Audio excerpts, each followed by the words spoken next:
What sort of life would you have to have so that you could bear your suffering nobly? That's a good question to ask yourself.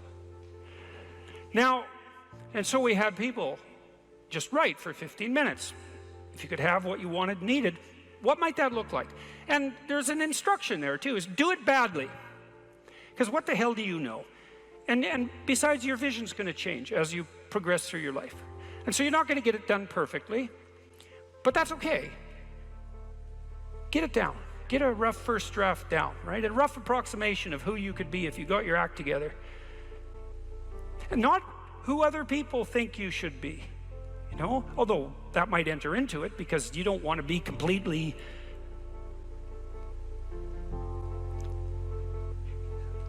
you can't be who you are properly and ignore the fact that you're embedded in a social context. And so you have to take the fact that there are other people into account. And it doesn't mean be who your parents think you should be either, even though that's another source of information that you might want to consider. It's a deeper question. It's like, what would actually motivate you? And you might think, well, I could never have that. It's like, that's not the question that's being addressed here. Although I would say, there's no sense floating off into some kind of impossible juvenile fantasy. And we're making an assumption that you're taking the question seriously and that you're going to remain within the bounds of what you regard as sanely reasonable. So that's the first part. Second part was the opposite of that. It's like, okay, now you've specified a goal, where the goal is, in some sense, both your character and your life. And you've specified that rather vaguely. You only had 15 minutes to write about it. And that's a good thing, because now you have something to move toward. Now, I could tell you this technically. This is an interesting thing to know. People say they want to be happy. That's not true, by the way. If you investigate what people mean when they say they want to be happy, they say, I just want to be happy. It's a very funny phrase. It's, what do you mean, just? Like, there isn't anything harder than that. So you can't just say just, that's all you want. You just want to be happy all the time. That's all it would take. It's like, good luck with that. That's not going to happen. So you can get rid of the just. And then, I want to be happy. Well, maybe. Actually, what people really mean when they say that is they don't want to suffer and be miserable.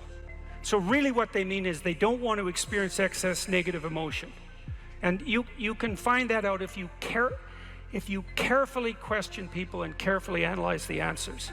You find out they're actually more concerned about avoiding the catastrophic negative than living in a world of hedonistic delight. Now, you also find that while avoiding the catastrophic tragedy, they wouldn't mind having a little bit of hedonistic delight. And so some happiness is interleaved in there.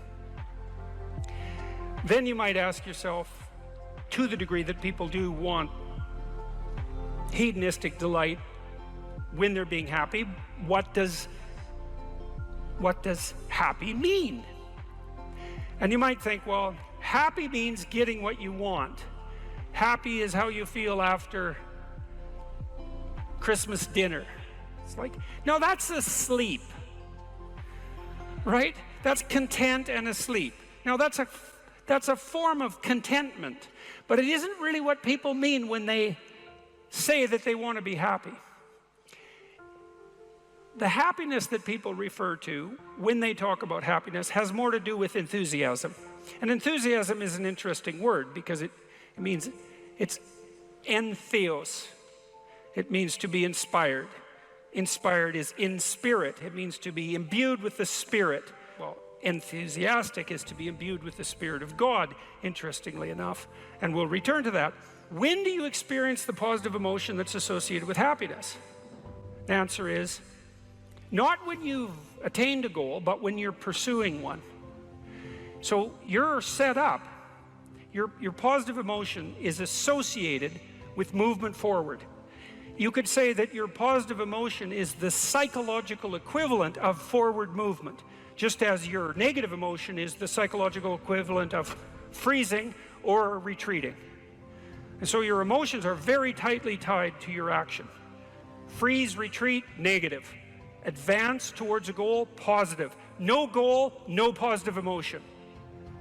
Now, if you don't remember anything else from tonight, that's a good thing to remember. No goal, no positive emotion. A corollary of that as well is no goal, confusion. So no goal not only means no positive emotion, it also means confusion, and confusion means anxiety and dread. And so a life without a goal is confusing and hopeless. And that begs the question, what should the goal be? And that's partly what we're trying to establish.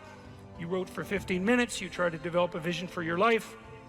Now you have something to move toward. That sets up the precondition for potential positive emotion and happiness. What else do you need to motivate you? Well, how about negative emotion? So what do you do with that? Well, negative emotion can stop you. You might think, well, I'd like to get a better job, but I'm afraid of putting myself out in the job market. I'm afraid of being evaluated. I'm afraid that if I tried something more difficult, I might fail. Then you have your negative emotion opposing you, right? It's anxiety is stopping you. And fair enough, because there are things to be anxious about. But what if you could get your negative emotion behind you, pushing you instead of stopping you?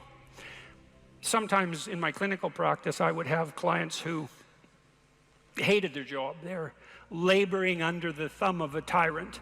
And maybe that was partly because they'd turned themselves into slaves, but it didn't matter. They were laboring under the thumb of a tyrant. They needed to make a move, laterally or up. They needed to make a move. And they were often afraid to, and they had their reasons. They didn't want to contemplate their resumes. They didn't want to open up their CVs. They didn't want to face the inadequacies of their past. They were afraid of being evaluated. They were afraid of being rejected. They didn't know how to negotiate. They didn't know how to conduct themselves in an interview. They're afraid of losing the security they'd already built up. They had their fears, and they were real, and those fears stopped them. But they'd come to me and say, oh my God, you know, I'm so miserable. My life is so miserable, and we'd take that apart. And one of the reasons was because they were laboring under the thumb of a tyrant. And then we'd talk that through, and they'd say, well, I'm afraid to make a change. And I'd say, well, that's okay. That's understandable. How afraid are you of not making a change? Let's make a little vision of that. You're 35, you hate your job. What's the consequence? You're not motivated, you don't want to get out of bed in the morning, you're starting to get depressed, you're getting bitter, you're getting resentful, you're getting cynical, you're amotivated at work, you're not doing a very good job, and you're starting to shrink. Now play that out for 10 years. You don't change it, you don't fix it. And what happens? Well, it's not like it's going to get better of its own accord. What's going to happen to you? Well, for sure, at minimum, what's going to happen to you is you're going to be in the same situation, but 10 years older. And if you can't get out of that situation now, what the hell makes you think you're going to get out of it in 10 years? You're 10 years older, you're 10 years more bitter, you're 10 years more cynical. Maybe by that time your marriage has collapsed because who the hell wants to live with you? You're even more of a slave than you were because you've labored another 10 years under the thumb of the tyrant and stepped backwards every time you were asked to, so you got smaller and smaller as the tyrant got bigger and bigger. It's like, think about that, and that means imagine it. Imagine that, okay? Now that's the situation. You're stuck where you are, but it's 10 years from now. And when I say think of that, I mean imagine that. It's like really play it out. It's like, you know how miserable you are now? You're afraid of making the necessary changes, but you know how miserable you are now. Just imagine how miserable you could be in 10 years. And in all likelihood, what you'll find is that you're way more afraid of that than you are of whatever's stopping you in the present. It's really useful to know what your own particular brand of hell might be.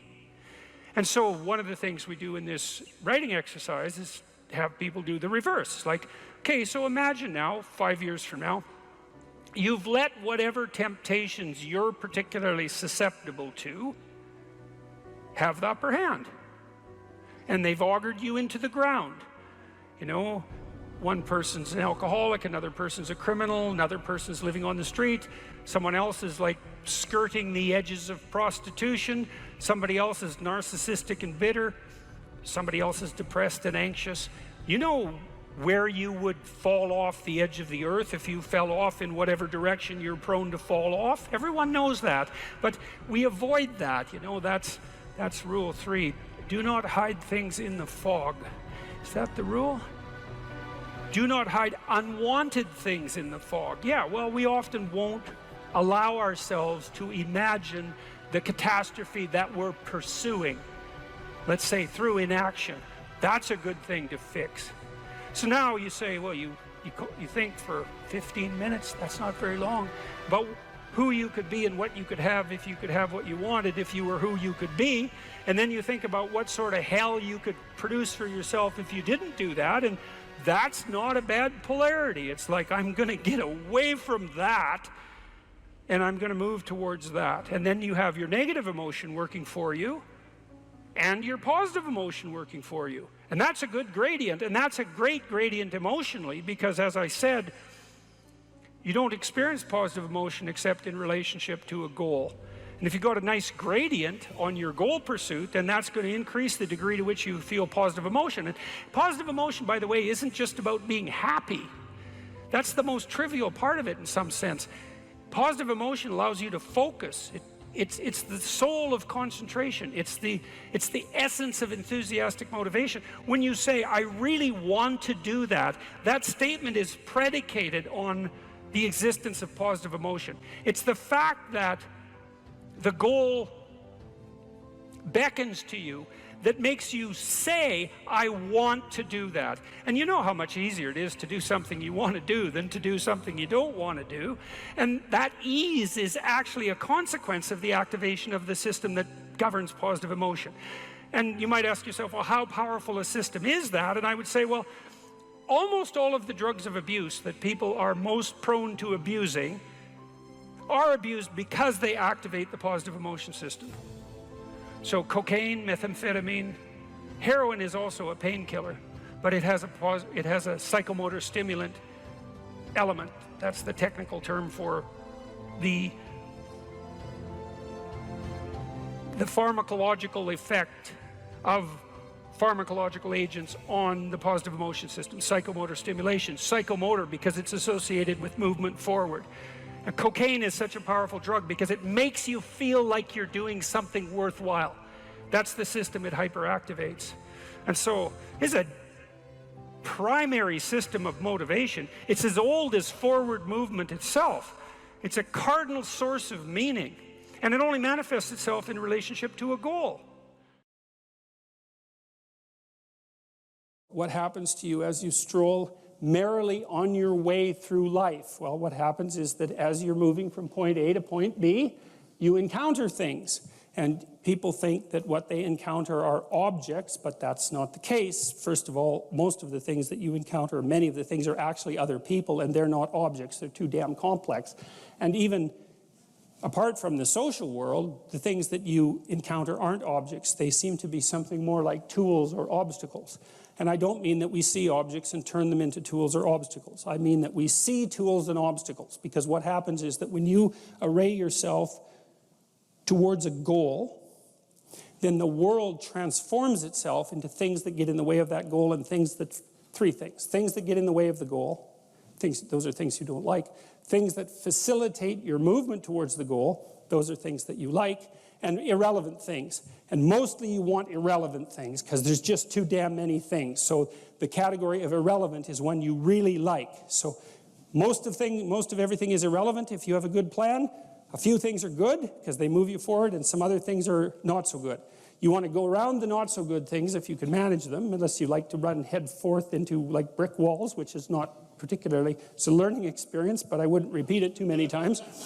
You want the world to array itself as a set of, we could say, tools. Now, what happens is that you have this perceptual system that's mediated by dopamine. It's the same system that cocaine activates, or methamphetamine, or the drugs that people really like to take. And it's the dopaminergic system that responds with positive emotion to indications that you've encountered something that will facilitate your movement towards a goal. And that's really important to know, because people tend to think that they're happy because they achieve goals, and that's not true. What's true, because as soon as you achieve a goal, then you have a problem, which is what's the next goal. And that's actually a big problem. You encounter that as soon as you graduate from university, for example. That's right. I made this joke before. Graduation day, you're like king of the university hierarchy, undergraduate hierarchy. Day after, you're unemployed potential Starbucks employee, right? So it's like, so obviously the accomplishment per se as a source of reward is problematic, because when you accomplish, you run the frame to its end, and then you have the problem of needing a new frame. So that's a problem. But if what you're encountering instead are things that will move you along your way, it's like, hey, that's great, and that's where you get your positive motivation. And so that's really that's so much worth thinking about. You can think about that for a year, and that wouldn't even be enough to think about it, because here's what it means.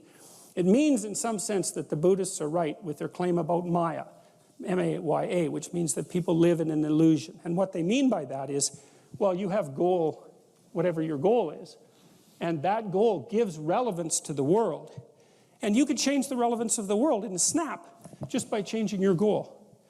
You can do that. And so then you think, well, it's sort of an illusion, because you can just change it. Now, you don't want to push that line of argumentation too far, because even if the specific point can be changed, the fact that you're in one of these frames cannot be changed. And so you have to be in a frame, although you get to pick the frame. So there's still an absolute there, which is that you have to be in a frame, and that is not a trivial absolute. It's a very major absolute. So then you think, okay, all of your positive emotion is going to be experienced in relationship to the goal. Well, then we think, well, you could use some positive emotion. It's a good thing. Positive emotion inhibits anxiety and disappointment and frustration and pain. It does all that. Technically, it does that. That's why a football player with a broken thumb who wants to score a touchdown can go out there and, play the football game, even though it's a kind of an arbitrary goal, right? It's like, really, you're going to go out there and like risk your hand to fire a pigskin through some poles? It's like, well, you can say the same sort of cynical thing about most of the things that people do, but you can't say the cynical thing about the fact that they have to do things. So you have a point, you have your aim, you have your ambition, and then that's what turns the world into a potentially positive place. And here's the kicker. This is so cool. The higher the aim, the more the positive emotion. So that's you think, well, why should I bother? Why should I bother doing something lofty and difficult? It's like, because it's worth it. That's why. Because the alternative is stupid suffering. Because really, because what happens is, like, you don't need a framework in order to suffer. You can just lay there day after day and suffer, right? That's easy. So that's the default condition. If you don't have a lofty ambition, then you suffer miserably. And the reason for that is life is really complex, short, finite, full of suffering, and beyond you. And so you can just lay there and think about that, and it's horrible. And so that's not helpful. It's just not useful. And so, people often say life is meaningless. It's like, no, it's not. That's wrong. Because if it was meaningless, that'd be easy. You could just sit there and do nothing, and it wouldn't matter, right? It'd be like you were like a lobotomized sheep. It's just irrelevant. But that isn't what happens.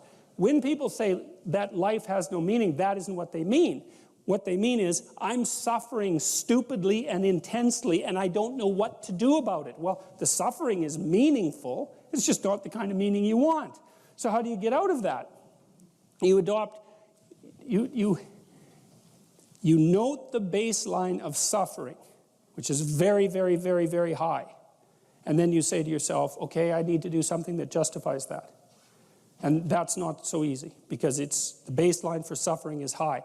If you're going to make something of yourself, let's say, so that it's worthwhile to exist in the world, then you have to aim at something that's so well structured that you can say, yeah, earthquakes, cancer, death of my family, dissolution of my goals, ultimate futility of life, and the heat death of the universe. Hey, it doesn't matter, it's worth it.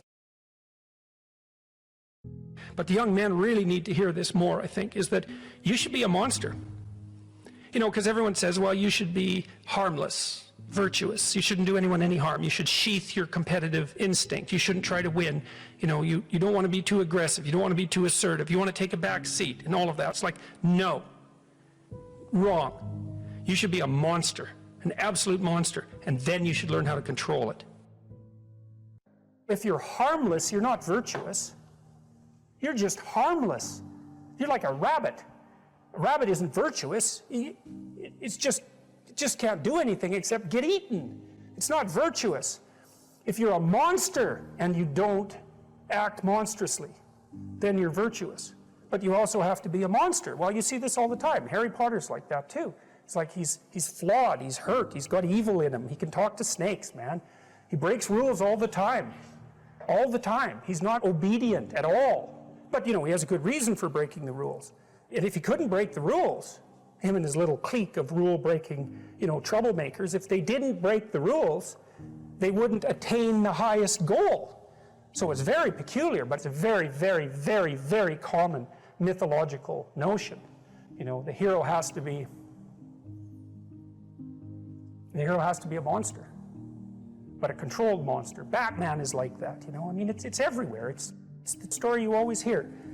Someone who is incapable of cruelty is a higher moral being than someone who is capable of cruelty. And I would say, and this follows Jung as well, that that's incorrect, and it's dangerously incorrect, because if you are not capable of cruelty, you are absolutely a victim to anyone who is.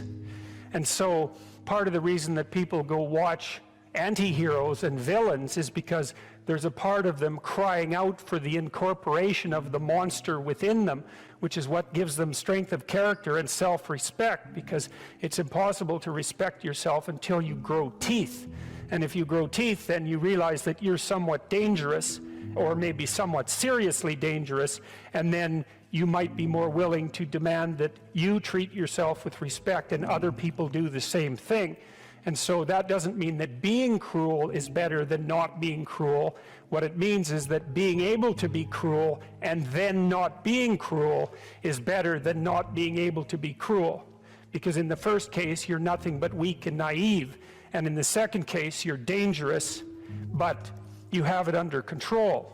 And you know, a lot of martial arts concentrate on exactly that as part of their philosophy of training. It's like, we're not training you to fight. We're training you to be peaceful and awake and avoid fights.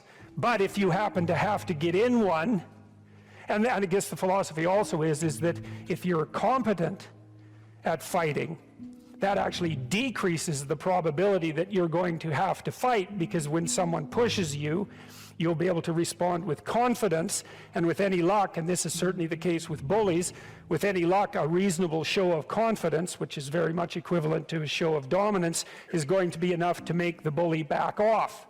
And so the strength that you develop in your monstrousness is actually the best guarantee of peace. And that's partly why Jung believed that it was necessary for people to integrate their shadow. And he said that was a terrible thing for people to attempt, because the human shadow, which is all those things about yourself that you don't want to realize, reaches all the way to hell. And what he meant by that was, it's through an analysis of your own shadow that you can come to understand why other people are capable, and you as well, of the sorts of terrible atrocities that characterized, let's say, the 20th century. And without that understanding, there's no possibility of bringing it under control. When you study Nazi Germany, for example, or you study the Soviet Union, particularly under Stalin, and you're asking yourself, well, what are these perpetrators like? Forget about the victims, let's talk about the perpetrators. The answer is, they're just like you. And if you don't know that, that just means that you don't know anything about people, including yourself. And then it also means that you have to discover why they're just like you. And believe me, that's no picnic. So that's enough to traumatize people, and that's partly why they don't do it. And It's also partly why the path to enlightenment and wisdom is seldom trod upon, because if it was all a matter of following your bliss and doing what made you happy, then everyone in the world would be a paragon of wisdom. But it's not that at all. It's a matter of facing the thing you least want to face. If you're going to be a fighter, you have to want to win, and you have to want to hurt people. I mean, not for the sake of hurting them. That's what makes you different than an evil person. But you have to have that capacity, you have to develop that. And you know, that's the step on the way to enlightenment, weirdly enough, because that isn't what people think. People have been fed this diet of pablum, rights and impulsive freedom for so long. There's just an absolute starvation for the other side of the story. There are no rights, technically speaking, without responsibilities. And all we've had for 60 years is a dialogue about rights. Well, that leaves a hole on the other side of the story. And it's a hole that's in people's hearts, essentially. Because responsibility, well, perhaps that's not more important than rights. Like I said, they're part and parcel of the same formula. But it's in responsibility that most people find the meaning that sustains them through life. It's not in happiness. It's not in impulsive pleasure. Those things blow away at the first ill wind. But to adopt the responsibility for your own well-being and to try to put your family together and to try to serve your community and to try to seek for eternal truths and to live them, that's the sort of thing that can ground you in your life enough so that you can withstand the difficulty of life. And when you tell people that, especially when you include yourself in the audience, let's say, and you're not finger waving from above, then everyone knows that it's true. There's been this attempt to identify masculine competence and power, let's say, but mostly competence with tyranny, and that's very, very hard on young men. It's also hard on young women, for that matter, but it's very helpful for people to hear that they should make themselves competent and dangerous and take their proper place in the world, because it's the alternative to being weak. And weak is not good. The people who shoot up the high schools, they're weak. They're weak. And life is a very difficult process, and you're not prepared for it unless you have the capacity to be dangerous. That doesn't mean that you should be cruel. It doesn't mean any of that. There's a statement in the New Testament, the meek shall inherit the earth. But the meek isn't well translated. It means something more like, those who have swords and know how to use them but keep them sheathed will inherit the world. That's a way better way of thinking about it. You have to be powerful and formidable and then peaceful, in that order, right? And that's not the same as being naive and weak and harmless, which is what young men are being encouraged to be. It's like, that's a very bad idea. It's a very bad idea, because naive, weak, and harmless means that you can't withstand the tragedies of life. You can't bear any responsibility. You'll end up bitter, and when you get bitter, then you get dangerous. You don't treat adult men as if they're infants. You most want to find will be found where you least want to look. There's this old story that's from King Arthur, and King Arthur has these knights, right? They all sit around a round table, which means they're roughly equal. That's what the round table means. And they're off to find the Holy Grail, and the Holy Grail is the most valuable object. That's what it means. So they're off to find the most valuable thing, but they don't know what it is, and they don't know where it is. But they know that there's a most valuable thing, so in some sense it's akin to them orienting themselves by the star. And they don't know where to look, and so what they decide is, they have the castle, it's the middle of a forest, and so each knight decides to start looking for the Holy Grail by entering the forest at the point that looks darkest to him. And so what's the idea there? Well, imagine there are things that come easy to you, and that you're fond of pursuing, and that you're happy about pursuing. So you've found those and pursued them, and you've mastered them. So you know all that, but then there's another place that you don't want to go. And so you haven't gone there, and you haven't mastered it, and you're very small in comparison to it because you haven't mastered it, and so it has this monstrous aspect. If what you're doing isn't working, it's where you haven't gone that you need to go. And so I can give you another example of this. So let's say you're an agreeable person, and so you don't like conflict, and you won't stand up for yourself, and you regard anger and the proclivity to provoke and to engage in conflict as something that's positively terrible. It's not only that you're not good at it, it's actually that it's wrong. So that's where you have to go if you're going to learn how to stand up for yourself. And imagine that you're afraid. Maybe you have something like agoraphobia. So there's a whole bunch of things that you're afraid of, and you don't want to go there. But if you want to put yourself together, then that's exactly where you have to go. And so it's frequently the case that what you want to find is to be found where you least want to find it. And that idea is echoed in the prominent stories of dragons and gold. It's exactly the same idea. The dragon is this terrible thing. It's this terrible predatory thing that lives forever and is very, very wise. And it lives underground, and it'll kill you. It'll burn you up in a second. But it hoards gold. And so you have to go there into the dragon's lair if you're going to get the gold. And that's a representation of people's paradoxical relationship with reality. It's like you have to go out there and confront it in order to incorporate what it has to offer to you. But the probability that that's going to be intensely dangerous and push you right to the limit, first of all, those are actually the same thing. If it didn't push you to the limit, you wouldn't gain anything valuable from it. So you don't get one without the other. You don't get the gold without the dragon. That's a very strange, very, very strange idea. But it seems to be accurate. So all of that's lurking underneath this, in this imagery of the whale. Now, the whale, you can think of the story of Jonah. What happens with Jonah is that, roughly speaking, he's a prophet, and God tells him that he has to go to this city and straighten it out because it's veered off the path and it's heading towards doom. And Jonah thinks, I'm not going to that city to tell those people anything like that because they're not going to be very happy with me just showing up there and telling them, you know, everything they're doing wrong. And so he hops on a boat and tries to get out of there. And then God conjures up this huge storm and the boat is about to be swamped, and Jonah admits that it's actually his fault because God's upset with him because he got this direct command to go straighten out the city and he ran off. And so they're not happy about this, but they throw Jonah overboard and the sea's calm and great fish comes up, a whale, and swallows him. And then he's down in the fish for 3 days and it throws him up on the dry land, and then he's learned his lesson by that time and he goes off to pursue his proper destiny. So that's echoed in this story as well, that if you don't follow the pathway that you're supposed to follow, the seas will become stormy for you and something will come up and pull you down, and you'll be in a terrible place for some length of time till you learn your lesson. And if you're lucky, you'll get spit back up on shore and then you can go do what you should do. Well, I mean, that's not a lesson that anybody needs to have interpreted. I think everybody understands that.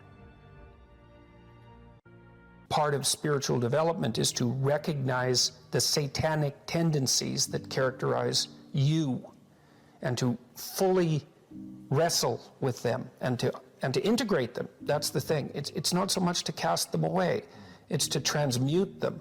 You know, and you can see the difference between people who've done that and people who haven't, at least to some degree, because people who haven't integrated the shadow at all are naive. And you can tell that when you look at them, and you can tell that when you talk to them. And because they're naive, they're often resentful as well because they get taken advantage of. And someone who's integrated that more, they're dangerous in the martial arts sort of way, which is they're dangerous, but they don't have to use it because their presence radiates implicit potential for havoc, and that's really necessary. It's one of the things that gives people self-respect. What emotion do you feel when you're going to approach someone you're very attracted to and there's an extremely high probability that she's going to tell you to disappear? Right, exactly, absolutely, because it's a real judgment, right? We're going to see a movie called Crumb where you'll see this in great detail. But it's a real judgment. It's like the best judgment is, well, I don't mind your physical presence, but your genes should definitely not survive another generation. Right, and that's sort of generally translated into, I think we should just be friends. Right, you know, and you can blow that off, and people do, and you have to because it's part of being polite and civilized, but you know, let's make no mistake about it. There is no more fundamental judgment than that. So, paralysis. And there's no shortage of men, I mean, who are absolutely terrified of women. I mean, I've had many of them in my practice, you know. I had one guy, he was so terrified of women he couldn't even talk to them on the phone. It's more common than you think. So, but it's generally manifested by men who no one cares about, so it's generally irrelevant. So, Well, it's the case. It really is the case. I'm not kidding. They're low status men. You know, they're people that are generally regarded as losers, and there isn't anybody who really gives a damn about what happens to them one way or another. And there's a lot more men in that category than there are women. Women are in all sorts of, you know, social categories that cause them misery and distress, but that one seems to be predominantly male. One of the things I'm going to do when we talk about Freud is I'm going to show you this movie Crumb, which I just told you about, and it's a very rare thing because it shows you the world from the perspective of very intelligent male losers, and that's just not a perspective you ever see, because it's the winners that tell the stories about their life. It's like, who the hell cares about the life of a loser? But this movie is about a loser who became a winner, and, you know, almost as an act of revenge. And it's great, great examination of the Oedipal complex. Remarkable. Women select men. That makes them nature, because nature is what selects. And so, you know, you can say, well, it's only symbolic that women are nature. It's like, no, it's not just symbolic. It's not just symbolic. You know, and the woman in some sense is the gatekeeper to not in some sense, is the gatekeeper to reproductive success. And you can't get more like nature than that. In fact, it's the very definition of nature. So, as I said, there are lots of reasons why these symbolic representations are set up the way they are. Alright, so that's the great mother, nature. The queen, the matrix. The matrix is something from which all things form. Same root word as matter, mother, all the same root word. The matriarch, the container, the cornucopia, the object to be fertilized, the source of all things, the fecund, the pregnant. There are more parts of the associational network. The strange, the emotional, the foreigner, the place of return and rest, the deep, the valley, the cleft, the cave, hell, death, and the grave, the moon, ruler of the night and the mysterious dark, and matter and the earth. So those aren't necessarily associated with femininity, but they're typically associated with femininity from a symbolic perspective. You know, so like generally, like a witch in a movie doesn't come riding out of the full bright sun at noon, right? That just doesn't happen because it doesn't make sense. It's a dark thing. And so if you saw that occurring in the light in a movie, you'd think, you know, what the hell's going on here? That doesn't make sense. And the reason it doesn't make sense is because it violates the complex, the symbolic complex. So those are female denizens of the underworld and hell. Very pleasant creatures. It's like Medusa with the head of snakes, you know. And if you ask, you know, why would a woman have a head of snakes in reference to a man? And that's really simple. I bet there are men here who know the answer to that. I don't know what you guys think about this, but I was pretty happy when I thought this up, and it took me a long time. So, if you think about the world in Darwinian terms, right, it's a struggle for survival and reproduction, which are basically the same thing. Survival is you, but reproduction is the survival of your genes. So it's a survival issue over very long spans of time. Okay, what do we call the selection mechanism? Right, natural selection, right? It's nature who does the selection. Okay, so let me tell you something that makes female humans different than female chimps. I mean, there's lots of things that do, but but here's an important one. If you look at which male in a chimp troop fathers most of the offspring, it's the dominant male. But the reason for that isn't because the female chimps sort of flock around the dominant male. Now that happens in other species, but it doesn't happen with chimps. What happens is the dominant male chases all the subordinate males away and will interfere with any sexual behavior they manifest. It'll chase them away. The females, though, are perfectly happy to mate with a subordinate male if they're in heat and they get the opportunity. So they go into heat, which is something that doesn't happen with female humans, and they really don't care who they mate with. Okay, female humans are much different than that. They're picky. So they're choosy. It's a big deal. It's a big deal that they're choosy. Women also seem to evaluate men for their fitness. Now, so, lots of men have no sexual partners and they have no children. That's not the case with women. Almost all women have one child or more. And it's a rare woman indeed who cannot find a sexual partner. Some of you undoubtedly have already experienced what it's like to be possessed by a particularly stupid idea. You know, so maybe you've grown out of one or two of the stupid ideas that possessed you, or maybe you're possessed by an attraction to someone you can't control, or you can't control your eating behavior, or you know, you're a pushover when it comes to interpersonal interactions because you're too agreeable, or you fly off the handle and fight, and you know, none of this is really under your control. And so all of those things that manifest themselves not only in your behaviors but in your perceptions themselves, you know, they tend to take on embodied form and use you as the vehicle for their activity. So, you know, when you're thinking about something like anger, for example, think about how it works, because it's quite peculiar. What must someone generally do? How must someone generally act if you're going to be angry at them? They have to be irritating, right? You know, they have to provoke you in some way. Well, the mere fact that you perceive what they're doing as irritating or provoking doesn't ensure that anyone else would have thought about it as irritating or provoking, or that that's what they meant, or that that's what's happening. And my point is, it's very important to think about these complexes of ideas as subpersonalities, because otherwise you really don't get what they're like. If you're angry, if you have a proclivity towards anger, especially if it's an unthinking proclivity, anything that someone says might irritate you. And it isn't like they say something and you think about it and then you get irritated. It's like you perceive the person as irritating. You know, maybe it's just the way they hold their mouth or something. It can be very, very subtle. And you might say, well, it's not me, it's you. It's not that I'm irritated by you, it's that you're irritating. And that, you know, that's a very difficult thing to settle, because the reality is somewhere between the subjective and the objective, right? A lot of arguments that you'll have with people throughout your life are about exactly that. Are you irritating, or am I oversensitive? It's like, well, you know, we're going to hash that out for a good long time before we figure it out. But the point is that if you're possessed by an emotional state or a motivational state or an idea or some kind of complex, you'll see the world through its eyes. And then the facts reveal themselves to you through the lens of that particular set of ideas. So it's a very frightening idea, because, you know, we like to think of ourselves as masters of our own house, which is completely clueless, because it's obvious if you watch yourself for like a month that you hardly ever do what you tell yourself to do, when you're liable to do all sorts of other things that you don't even want to do. You know, because you say, well, I'm going to go to the gym 3 times a week, and I'm not going to drink, you know, and maybe there's this person I'm not going to associate with, and then, you know, you don't go to the gym, and you find that person and you go out and drink with them, and you think, what the hell's going on, you know? But you're not the sort of person that will do what you say. And so, like, what sort of person are you? Well, that's a psychoanalytic question.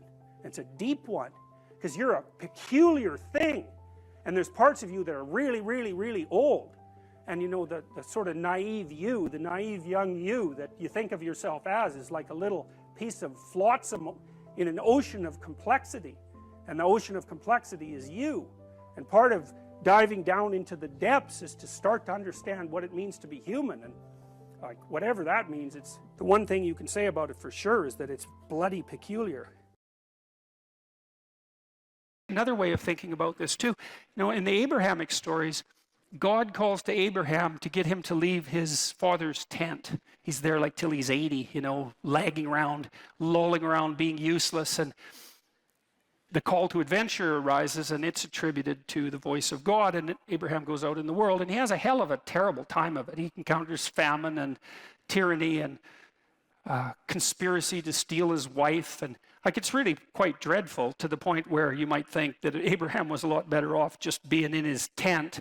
But the story insists that Abraham's adventure is not only necessary but a precondition for, well, for the entirety of Western civilization that follows in his stead, essentially. And so it's difficult but necessary.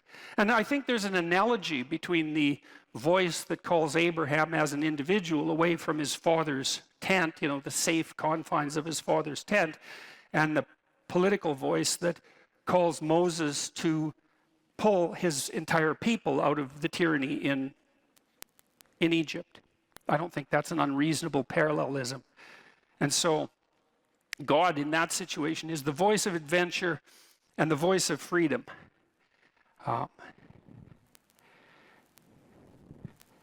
Okay, now, Moses heeds this call and convinces the Pharaoh eventually, to let the Israelites go. And so they leave tyranny. And the story is very interesting to me because it's so sophisticated in structure, because you might think once you get out of the tyranny, problem solved, right? And you could even think about this in terms of the tyranny of your own preconceptions.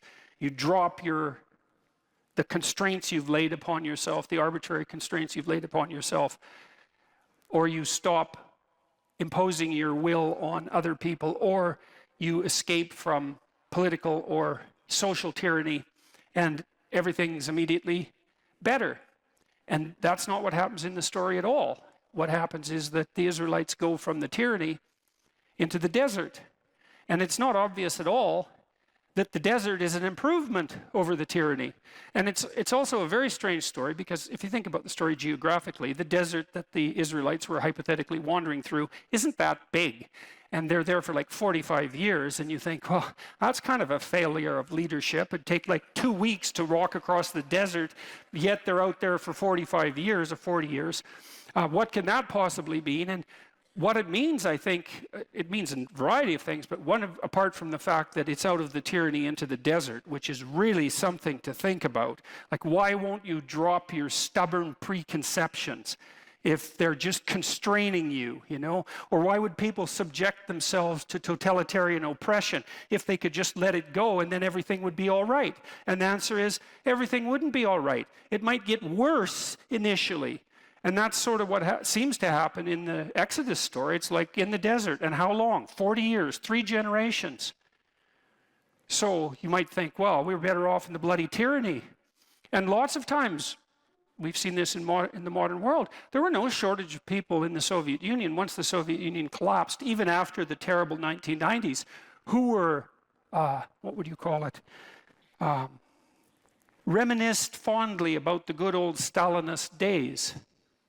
And you can kind of understand that, because maybe knowing exactly what you should be doing all the time is preferable to not knowing what the hell's going on ever. And maybe that's the distinction between the tyranny and the desert. You know, you drop the tyranny, but then what? Well, what happens in the desert? The Israelites are wandering around there for like decades, and they fight amongst themselves. And Moses has to act as a judge. I won't get into that too much, but he judges them for a very long period of time, for many, many hours every day, trying to help them regulate their behavior now that they don't have a central authority.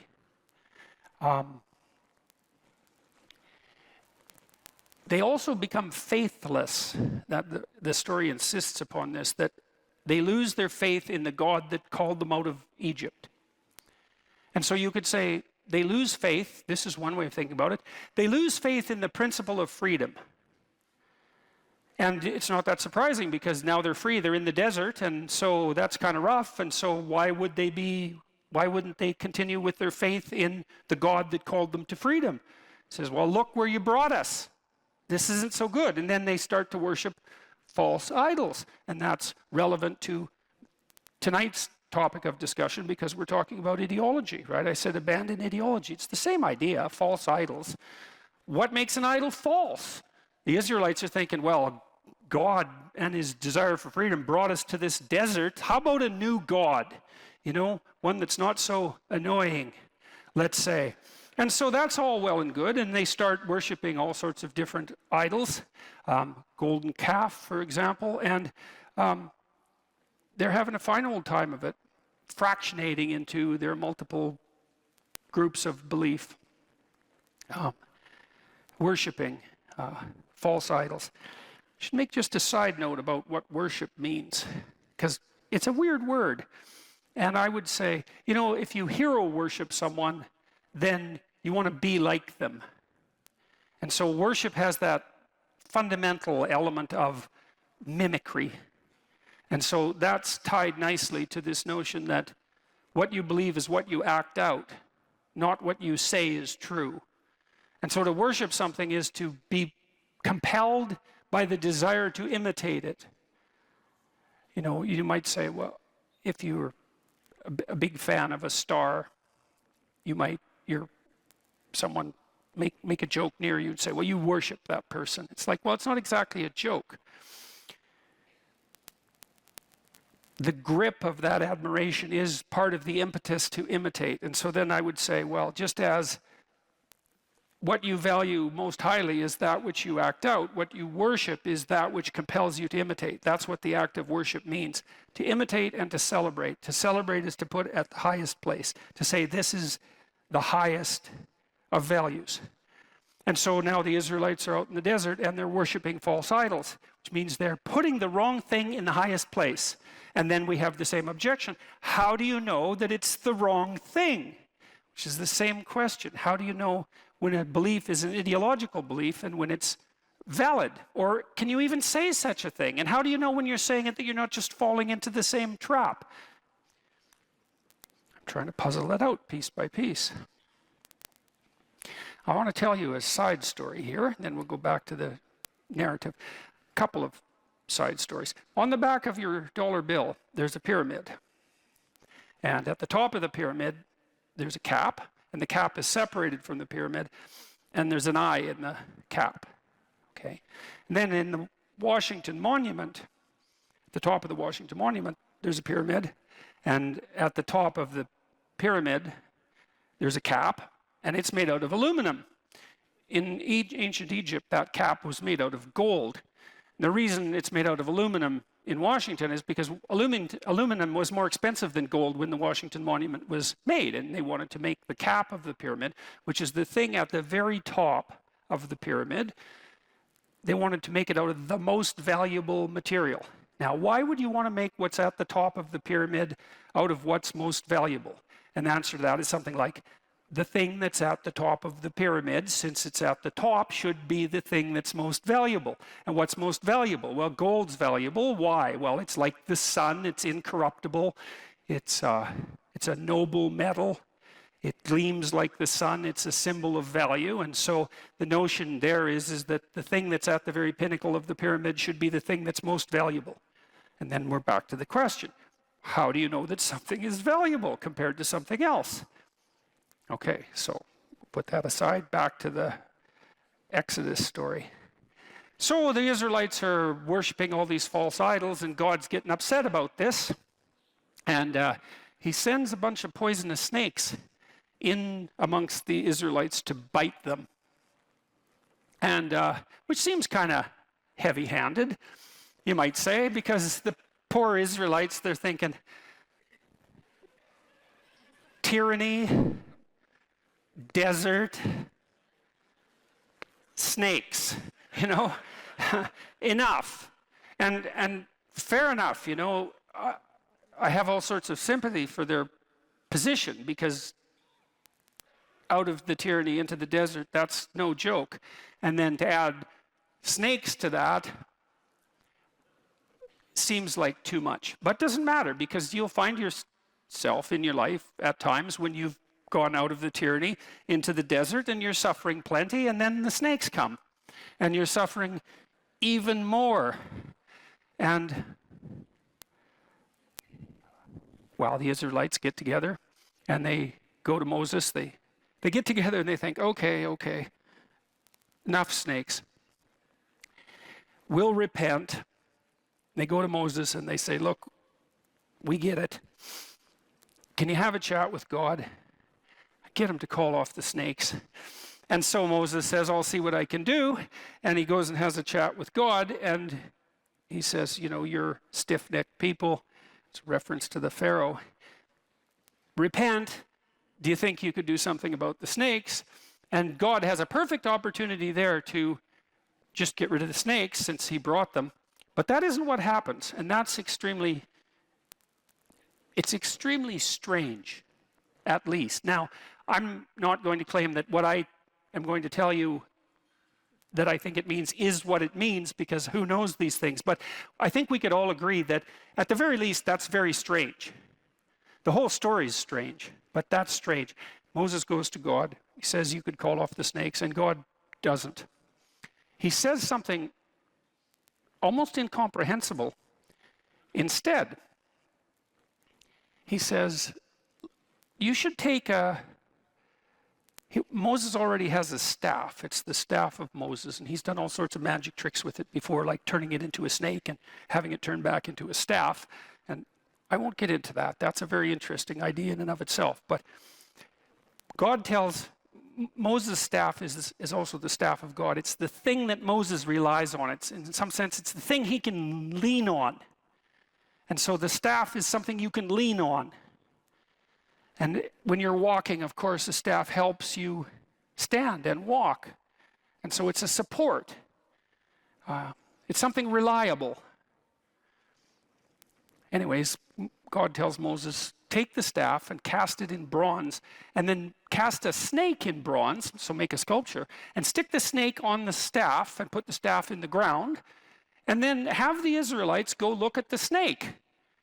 And if they do that, then they won't be poisoned when they get bitten. And you think, what the hell is going on with that story? It's like, it's so peculiar. You know, this is one of those situations with the story you think there's either something deep going on here, or it's completely, I don't know what your conclusion can be. It's incomprehensibly strange, but that's the story. And so anyways, the Israelites go and they look at the snake, and then they're not poisoned anymore. And then here's even a weirder twist on that story. So many thousands of years later, Christ says, according to the Gospels, that he has to be lifted up like the snake Moses hung on the staff in the desert, which takes a story that's already unbelievably peculiar and makes it way more peculiar. Because you think, well, why in the world would someone who is reputed to be the savior of humanity, regardless of whether or not you believe that, why would he associate himself with a snake? And then, especially given, the reputation of the snake, and more particularly, why associate himself with the particular snake that Moses used because God told him to in the desert? It's another one of those situations where there's either something going on here that's extremely mysterious, or what is it? What is it? Is it a kind of insanity? It's not obvious at all what to do with that story. But here's what you do with it if you're a clinical psychologist, or if you're me and you're a clinical psychologist. One of the things we have learned is that we've learned a couple of things as clinicians, let's say. Here's one: honest speech cures people. Right? So Freud, in some sense, was the first person to really formulate that clinically. He said, come to my practice, and you can lay on this couch, and you just say whatever comes into your mind with zero censorship.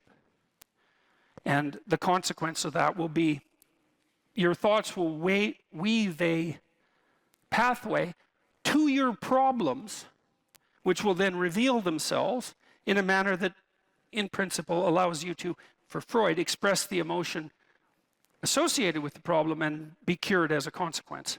Now, I don't think Freud had that right, because it's not the expression of the emotion that's curative, but it is the case that clinicians have agreed that untrammeled speech, so that would be free speech, except in the clinical setting, is in fact curative. And you kind of know that, right? Because you have people around you, perhaps, that you can tell the truth to, and vice versa. And there are times when, well, all the time, that might be painful because they tell the truth, and so do you, but it's really helpful, and sometimes it's absolutely bloody necessary, right? Especially if you're in trouble, because you want someone that you can tell the truth to who will return the favor. And because thought is associated with adaptation, then true thought is going to be associated with redemption. So the truth sets you free in that regard. And so that's one thing that clinicians have all converged on, regardless of their school of clinical endeavor. And here's another. If you voluntarily confront what you're afraid of, you get braver. And so the behavior therapists The Freudians figured this out a bit because they would have you revisit trauma that occurred earlier in your life. And that's a pretty common therapeutic technique. We should talk about those things that still plague you emotionally. I don't think we should talk about them so that you get to express the associated emotion. I think we should talk about them so you figure out how it was that you were vulnerable enough so that you got hurt, and then figure out how to not have that happen anymore. I think that's really the conclusion of a century's worth of clinical practice. But the other conclusion is, you face what you're afraid of voluntarily, you get better. So if people have a phobia of elevators, they're agoraphobic, you can teach them slowly to approach an elevator and to open it and to go inside it, and their fear of the elevator will radically decrease. And their fear of many other things will decrease simultaneously, because it turns out that when you face the things you're afraid of voluntarily, you don't get less afraid. You get braver. And that's better than less afraid, because imagine if it's just less afraid, you'd have to expose yourself to every single thing you were ever afraid of, in order to become less afraid. But if you got braver, you just expose yourself to some of the things that, that intimidate you, and there'd be a growth of personality as a consequence of that, and then you'd be better off in facing all of the things you're afraid of. Well, that's what happens in the desert. So there's this weird idea, and I don't know what to make of it exactly, but you can see what you can make of it. God could have just called off the snakes, but he seems to have made a decision that no, the snakes are there and there's nothing that can be done about them, but you can make people a hell of a lot better than they are. And one of the ways you do that is by encouraging them to voluntarily confront the things they're afraid of. Young people always have a reason to be upset and cynical about the current state of affairs. And it's that way forever. And so it's useful, I think, to consider such considerations or such conceptualizations as the patriarchy in that light, because it's an archetypal truth that the social structure is corrupt and incomplete. And what that means is that it's something that you have to contend with every moment in some sense of your life. It's a permanent fact of existence. And to be upset that the structures, the social structures, or even the biological structures within which we live are incomplete and imperfect, and to take that personally, that's the worst part of it. To take that personally is a misreading of the existential condition of humankind, because it's always the case that what you have been given and what you live in is degenerate and corrupt and in need of repair. And it's easier just to accept that, because there's also a positive element, and the positive element is, well, you've been granted something rather than nothing, and maybe you haven't been granted pure hell, because especially in a culture like ours where many things actually function quite well, so there's room for gratitude there. Even if it's a broken machine, it's not one that's completely devastated, and it's not absolutely hell-bent at every second on your misery and destruction. And it easily could be, because many societies are like that. And so the fact that we happen to live in one that isn't corrupt beyond imagining is something to be eternally grateful for. Well, so we live inside a damaged structure, and we also bear responsibility for that damage, because we don't do everything we can to constantly repair it. And you might say, well, that's actually one of the fundamental, people say, well, what's the meaning of life? What they really mean is, what's the positive meaning of life? Because as we've already discussed, the negative meanings of life are more or less self-evident. Well, the positive meaning of life is to be found in noting the state of lack of repair of the walled city that you inhabit, and then sallying forth to do something about that, to repair the breaches and to fix up the walls and to make the structure that you inhabit as secure and as productive as it possibly can be. And there's no shortage of opportunities to do that. You can do that in your own mind, you can do that in your own room, you can do that in your own household, in your local community, and maybe if you get good at doing it at all those levels, then you can start to look beyond that. And so there's challenges. That's the thing that's kind of interesting about this insufficient structure, is that it has a set of challenges built into it because of its insufficiency, and perhaps even because of its corrupt nature, that calls forth the potential response from you of heroic adventure. And the heroic adventure is to man the barricades and repair the city. And you can always do that. It doesn't matter what your personal circumstances are. There's always something that isn't right near you, isn't correct, isn't laid out properly, that you could just fix if you wanted to. And one of the things that we're going to talk about tonight is the idea that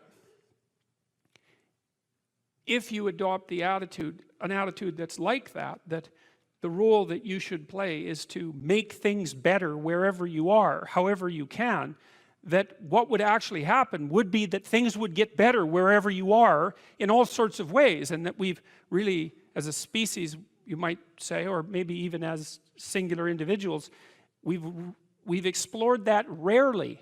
It isn't something that's put forth as a proposition that often, and it's quite surprising to me. And you know, I had an interesting experience the other day. I went to the keg.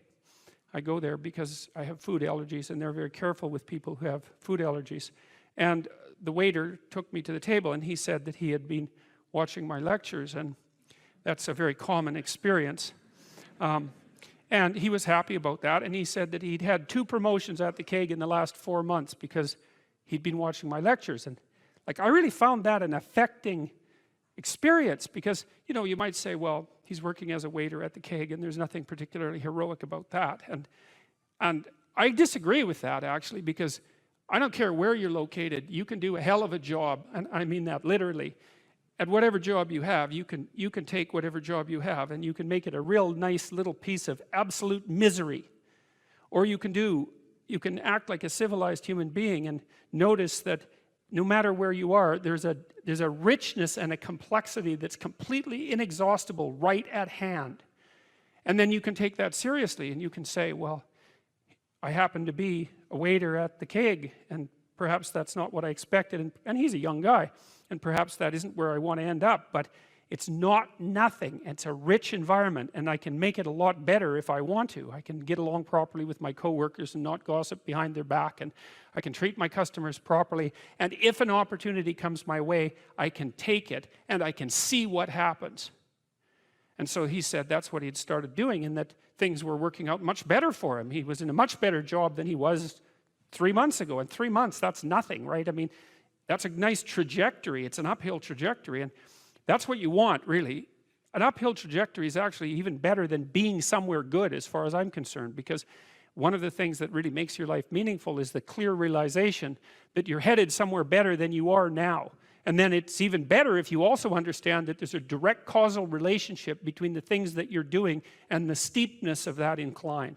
And so I get a lot of letters from people like that, and they're most frequently young men, although not always.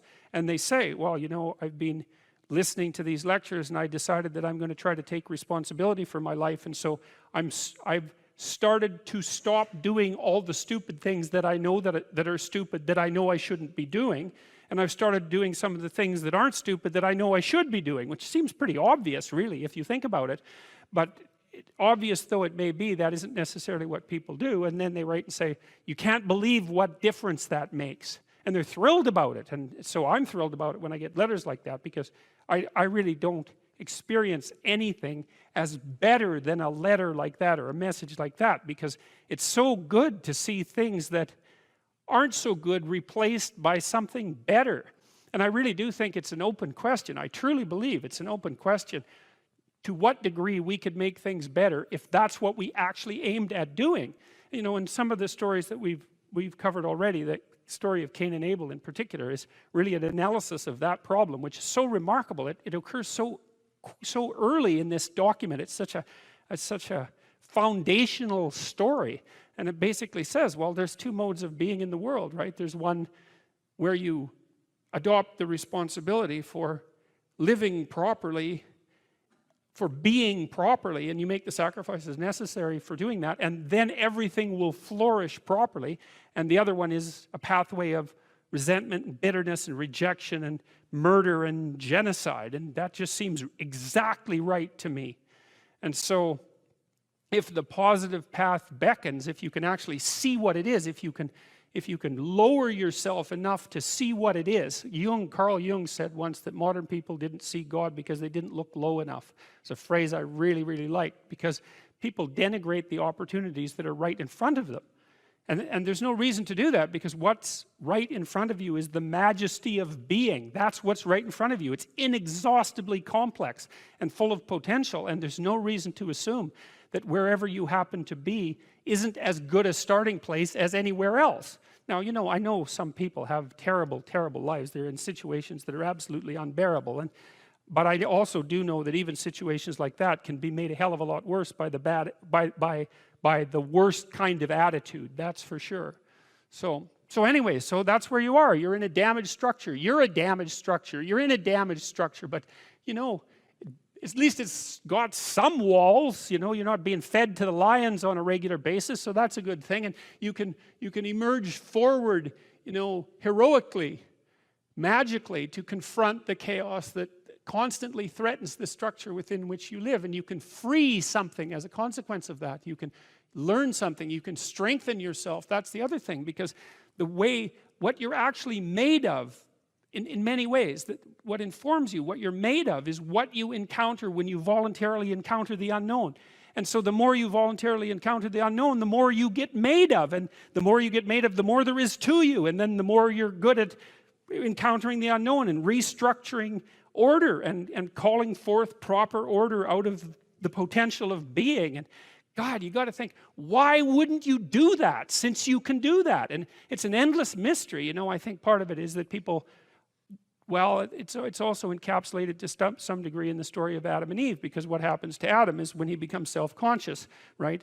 He becomes ashamed of himself and regards himself as a lowly sort of creature. And there's endless reasons why people would do that, because of course we're rife with imperfection, and so he hides from God. And I think that's actually the answer to the conundrum, which is that people don't aspire to the highest good because they're deeply ashamed of themselves and their weaknesses and their insufficiencies. And so that's not the only reason. I mean, there's the desire to avoid responsibility, and there's all the negative motivations as well, like resentment and hatred and the desire to make things worse. I don't want to, you know, give us too much of a break, but it's something like that.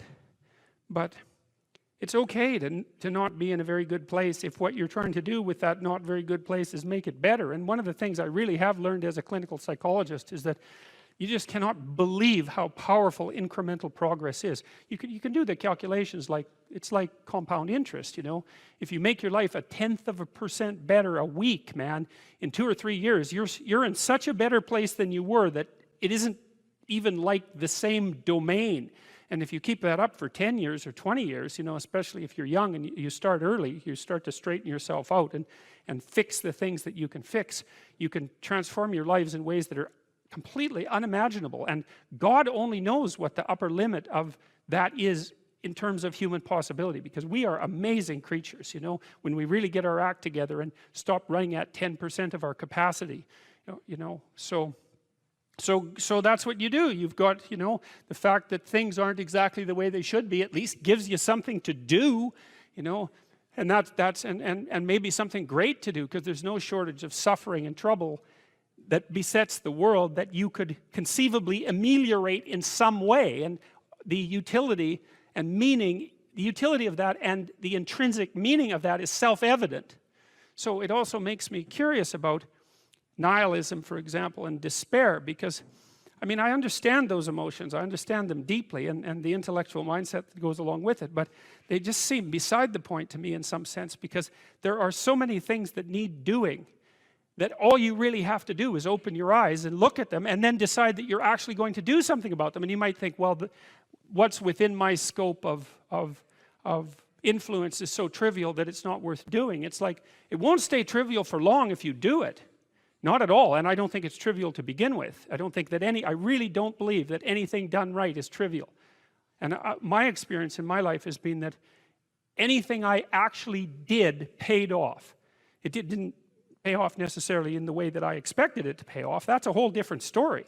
But if it was genuine commitment to do something, even if it went sideways and the outcome was really something other than what I expected, the net consequence over time was nothing but good. So every new frontier that can be conquered is an advance forward, and there's no shortage of frontier because we're surrounded by the unknown, we're surrounded by our own ignorance, and we can continually move into that domain, into the domain of chaos, or we can restructure pathological order. And that's the secret to proper being. And so then you encounter chaos that way, you know, and then you can regard yourself as the sort of entity that, despite its insufficiency, has the capability to conquer chaos. Despite the danger of that, that's the other thing, because the fact that you're fragile is actually a precondition for your heroism, because if you weren't fragile, then there'd be nothing heroic about doing something difficult, right? Because if you couldn't be hurt or damaged or defeated or end up in failure, then where's the moral courage in the endeavor? It has to be that the fragility is built into the courage. And so it's not a reason not to engage in it at all. In fact, quite the contrary. And so we were sitting in the first row of the plane, and do you remember the guy was a young black man, sort of ran onto the plane. He was wearing a yellow vest. He was a worker working the bridge or something. And he came up to you and he said, I'm not supposed to be on the plane right now. I'm not supposed to say anything, but you helped me turn my life around. I got this job because of you. And what I remember more than anything else is he had this huge smile on his face. But it wasn't because you told him to go out there and be happy. It was because you told him to go out there and fix some stuff. And I think that's exactly what you're talking about right now. Those experiences are so life-sustaining. It's so remarkable to have that happen, and that's something I've been immensely privileged to constantly experience, although there's also something about it that's extremely painful. You know, the magnitude of that joy is sort of proportional to the obstacles it had to overcome while it was attempting to manifest itself. You know, and one of the things I'm sure you saw on the tour, and I don't know how this affected you, was the depth of hunger for encouragement that exists everywhere, as far as I can tell. And everyone wants to be appreciated when they bring their best to the table. That's why the current assault on merit is so unbelievably brutal, because it will deny everyone the right to be appreciated for being their best. And well, you might ask, well, when does the best become your enemy? And that's easy. It's when you flee from it. You don't know what's possible, and you're not as much as you could be. And so God only knows what you could do and have and give if you sacrificed everything to it.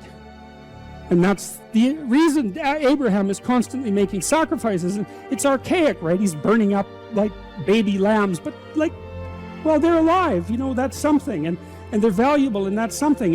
You have to admit, even if you think about it as a modern person, that the act of sacrificing something might have some dramatic compulsion to it, you know, to go out into a flock and to take something that's newborn and to cut its throat and to bleed it and to burn it, might be a way of indicating to yourself that you're actually serious about something.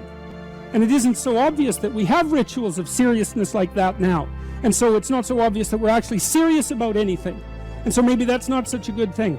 And so maybe we shouldn't be thinking that these people were so archaic and primitive and superstitious. It's possible that they knew something that we don't. And certainly in the Abrahamic stories, one of the things that maintains Abraham's covenant with God is his continual willingness to sacrifice. And that sacrificial issue is so important, because you are not committed to something unless you're willing to sacrifice for it.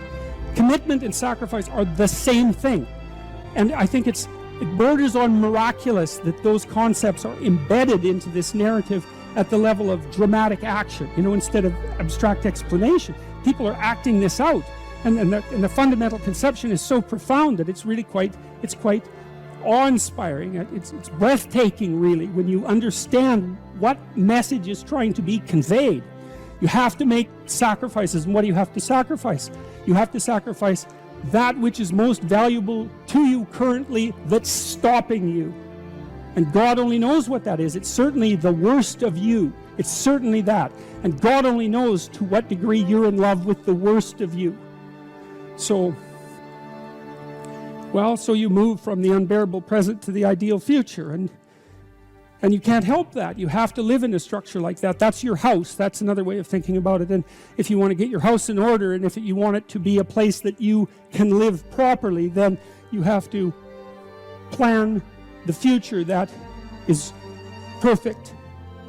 And then I think, well, what does that mean? And it means it's good for you, right? And one of the things that I do all the time with my clinical and consulting clients is try to figure out what would be good for them.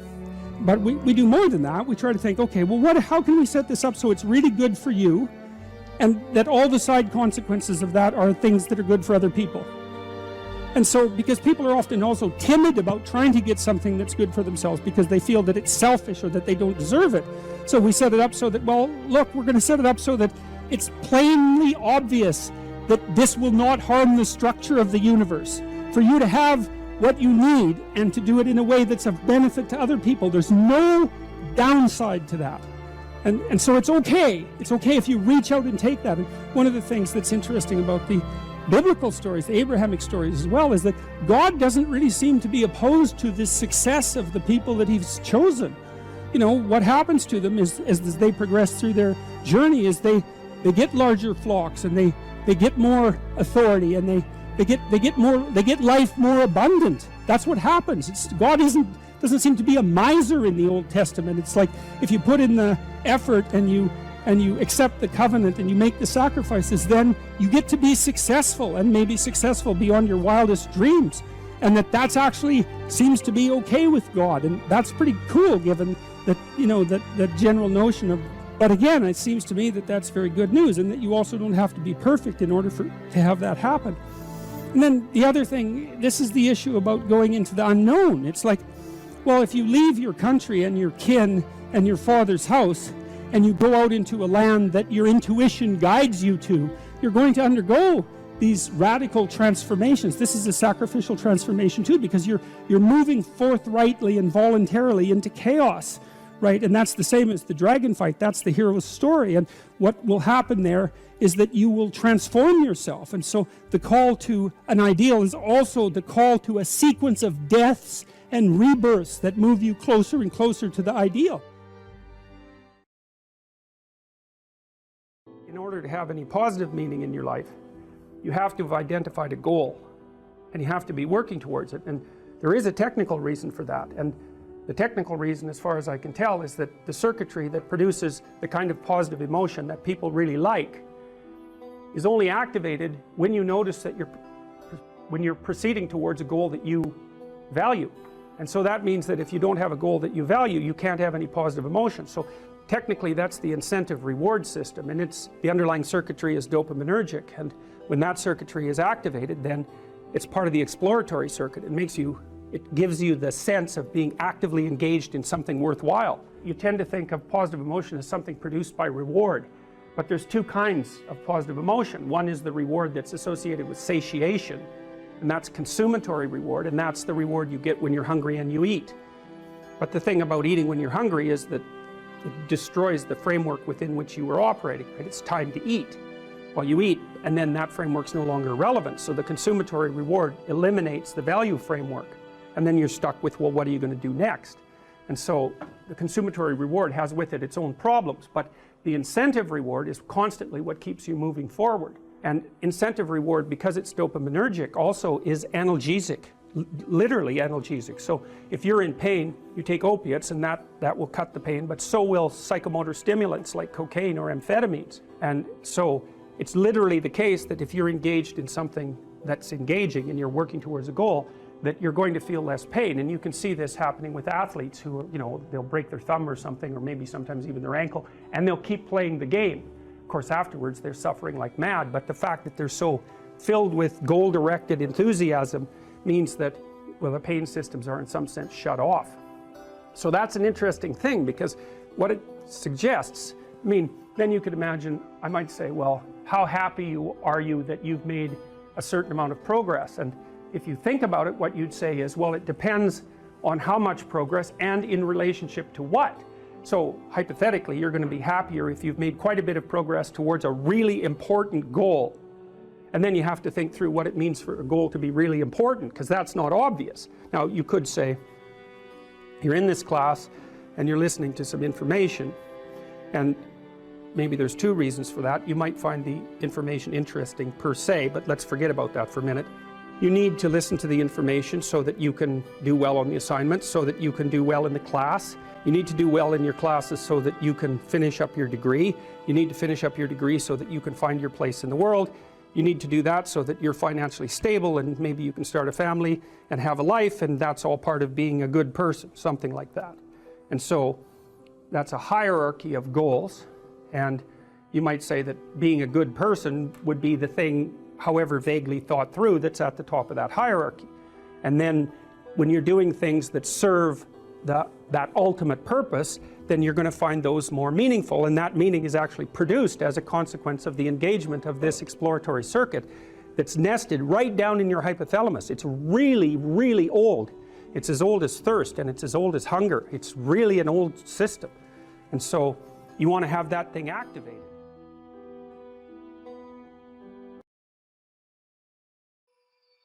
We should make a very clear distinction here that often when people are embittered and resentful and feel like they're victims, it's because really awful things have happened to them. Now, not always, but often.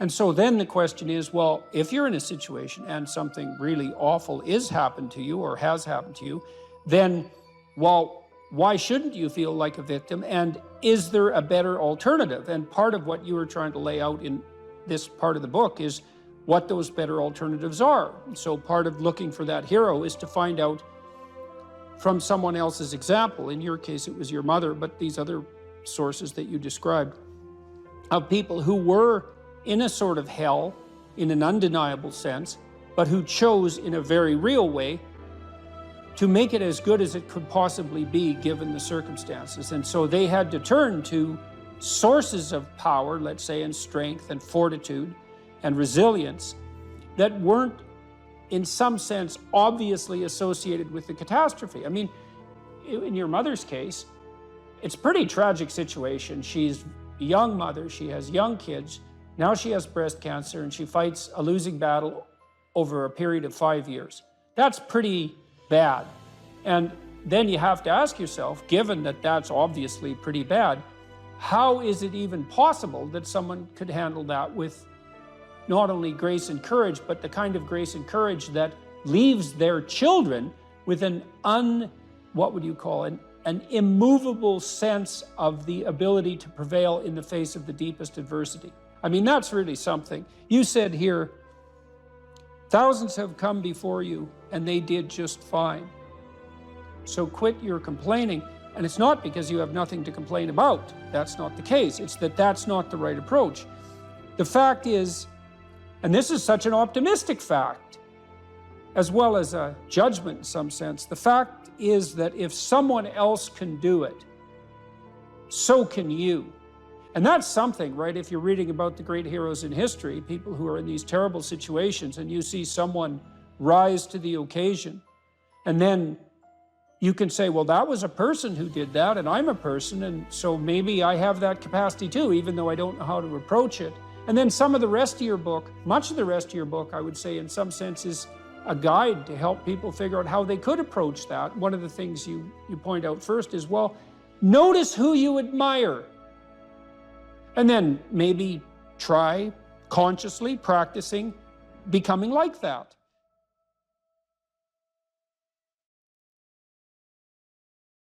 One of the things Solzhenitsyn said about hedonism, he said, the doctrine that life is for happiness is invalidated by the first sound of the jackboots kicking into your door. And so then the question is, well, what do you do in the face of suffering when your philosophy is hedonic, is hedonistic? And the answer is collapse. And that means that happiness as an aim is shallow and weak. It cannot withstand suffering. Obviously, because when you're suffering, you're not happy. And if the purpose of life is to be happy, then suffering when you're suffering, your life has no meaning. And then if you're suffering and there's no meaning in the suffering, then you're really suffering. That's really hell. But then you think, and this is something that's really heartened me. I talk to my audiences, especially to the young men.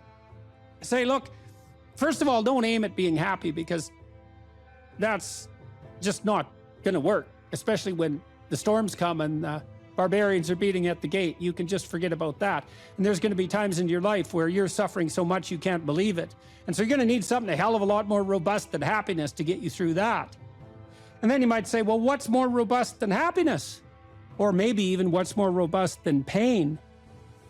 And then you could say, well, how about adventure? How about adventure? How about we go out and sail the uncharted seas, you know? How about we go and, Jesus, I talked to a guy the other day. He's a driver for me down in Nashville, where I am, ex-military guy, special forces guy, tough as a bloody boot, now works as a cowboy out in Montana, you know, a real character, perfect bloody American archetype. He knew he wanted to be in the special forces when he was 5. So I talked to him for like half an hour trying to figure out what motivated him, you know? And he told me probably 10 stories about his life, all very colorful and deep anecdotes, battle and rescue and physical privation and discipline. And every 10 minutes he said, I was looking for a new challenge. And then I was looking for a new challenge. And then I'd already done that, so I was looking for a new challenge. And for him, life was nothing but a sequence of impossible mountains to climb.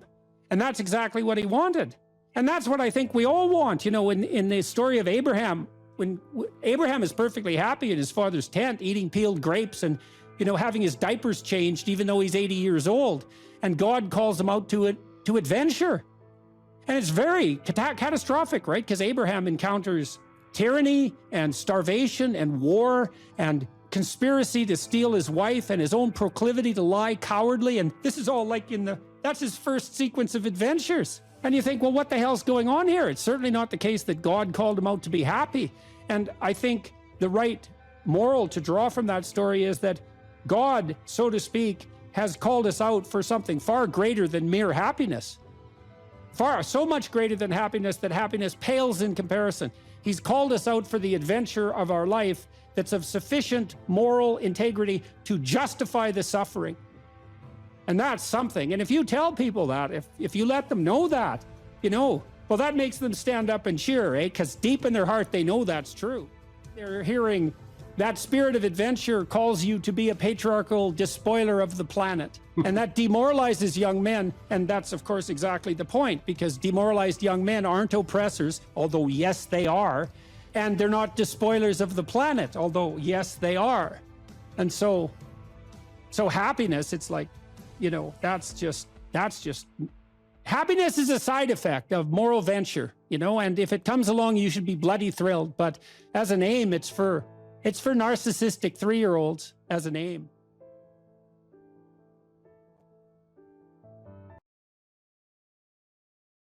It's funny that philosopher Kierkegaard, you don't usually hear a joke that starts like that, by the way. He wrote 150 years ago, and he was one of the first people who really wrote about anxiety. He was one of the first psychological philosophers.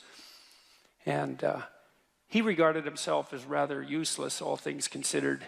And he wrote a section in one of his books about all the industrialists that were operating in Europe at that time, trying in every possible way to make life easier and easier and more efficient and productive for everyone, which was definitely happening during the Victorian period, and Europe was rapidly transforming into an industrial powerhouse. And he said, someone as useless as him, with an orientation towards being a student who liked to sit and contemplate ideas and talk in cafes and smoke cigars and drink, could never do anything to make anything easier for anyone than everyone was already trying to make it. And so he thought that his task would be to make things more difficult for people, because there would come a time when what people wanted wasn't more ease, but more challenge and more difficulty. And that's really smart, you know, and it's witty and it's true. And one of the things that I've come to understand, I believe, is that,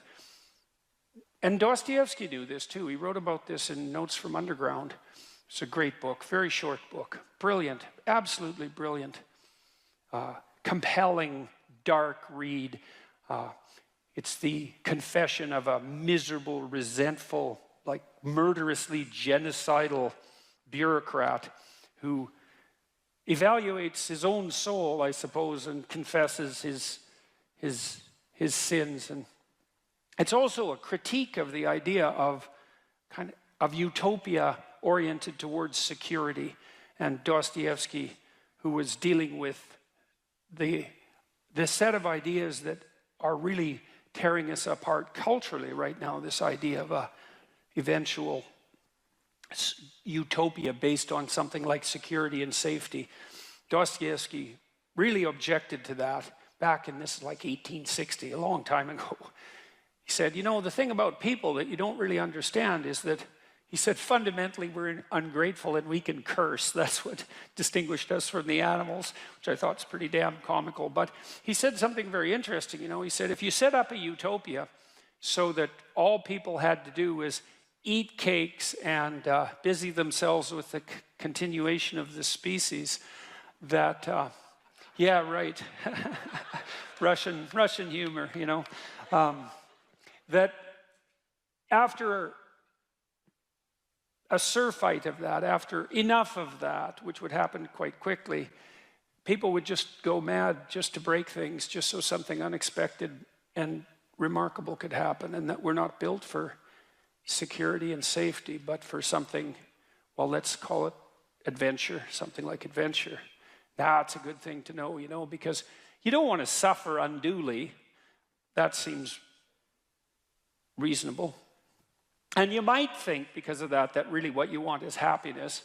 But then Solzhenitsyn, for example, he wrote about what happened in the Gulag Archipelago under Stalin and said, you know, if your goal is happiness, what are you going to do when the jackboots hammer down your door at 2 a.m. and haul you off to the prison camp, because you're not going to be happy there. And so, you know, happiness is a boat that's easily capsized and the waves are always there. And so if your philosophy is one of, say, impulsive happiness, same sort of thing Dostoevsky was pointing at, and Kierkegaard, then you're not prepared when all hell breaks loose. And all hell, it will absolutely 100% break through at some point in your life. And you're lucky if it won't be decades, you know, it'll certainly be some of it, and it might be a lot of it. And for some of you, it's going to be damn near the whole thing. And so if what floats your boat is happiness, you're going to be capsized by the first decent wave. And so then you might ask yourself, you know, what do you have instead of happiness that might be even more reliable? And I do think that adventure is more reliable than happiness. And in the Old Testament story of Abraham, founder of the Abrahamic faiths, and obviously what would you call it, a crucial figure in the development of world culture, Abraham is presented as a late bloomer, to say the least. He's like 83. People lived longer back then, at least so the story goes. And he had a very rich father by nomadic standards, and he could just sit around in the tent all day. And, you know, a doting mother and a rich father, he could just sit around in the tent all day and eat peeled grapes and busy himself with the continuation of the species. And but, you know, God appears to him and says, get away, get out of your security, get out of your comfort, leave your family, leave your community, leave your nation, go out into the world. And it's a very interesting story. It's very interesting to contemplate it from both a psychological and a religious perspective, because what God is presented as in that book, which is a crucial book for as I said, for world culture, is God is presented as the manifestation of the Spirit that calls even the too secure and pampered to adventure. And then Abraham has a pretty rough time when he goes out and has his adventure. It's not all, you know, Skittles and roses from then on in. Quite the contrary. And he runs right away into like a conspiracy of elites to steal his wife. He runs into tyranny, runs into starvation. He encounters war. It's like he goes out in the world and he has the whole tragedy of his life, both on the social and political front and individually, you know. But the promise is the promise of adventure, and the implication is that if you have a sufficient adventure, then that cannot so much protect you from suffering, because perhaps that is impossible, but to justify it. And because you kind of know this in your own life. When you look at your life, you might look back on travails that you've undertaken, you know, and they've done end-of-life surveys with people and asked them what they regret. And, you know, people don't regret what they did that didn't work. They regret what they didn't do that could have worked. You know, they regret the chances they didn't take. And, you know, even if you do an evaluation of your biography, one of the things that you want to be able to say to yourself is something like, maybe there's nothing better you can say to yourself than this. You can think about this for yourself and see if it's true. That was extraordinarily difficult, but it was worth it.